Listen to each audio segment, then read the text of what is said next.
L-avukat li qed jirrappreżentaw lin-negozjant Jorgen Fenech fil-każ brabta mal-assassinju ta' Daphne Caruana Galizia qed jikkunsidraw jagħmlu talba oħra l-maħfra presidenzjali wara nħatra ta' Robert Abela bħala suċċessur ta' Joseph Muscat bħala Prim Ministru. Dan ġie żvelat mill-ġurnal The Malta Independent on Sunday kif ġie spjegat li l-eks membru ta' Thomas Group diġà għamel din it-talba darbtejn fejn saħal li kienet tfadal informazzjoni sensittiva xi żvela.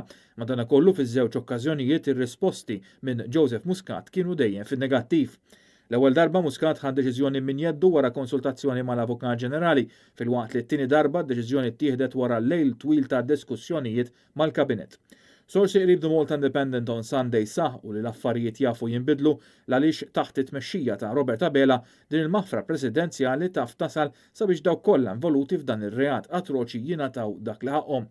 F'diskors li kien għamel lura fit-19 ta' Diċembru Abela saħaq li ma jeskludix li jaċċetta t-talba ta' Fenech mod speċjali jekk ikun hemm fatti ġodda xiġu investigati.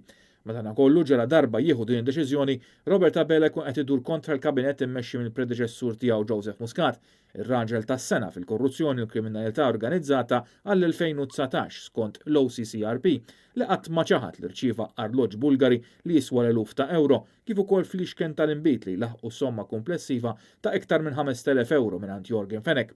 Fl-aħħar ġimgħat Jorgen Fenech saħaq li lejt il-lemenija ta' Muscat Keith Schembri kien iżommu informat dwar id-dettalji tal-investigazzjonijiet brabta ma' qtil ta' Daphne Caruana Galizia.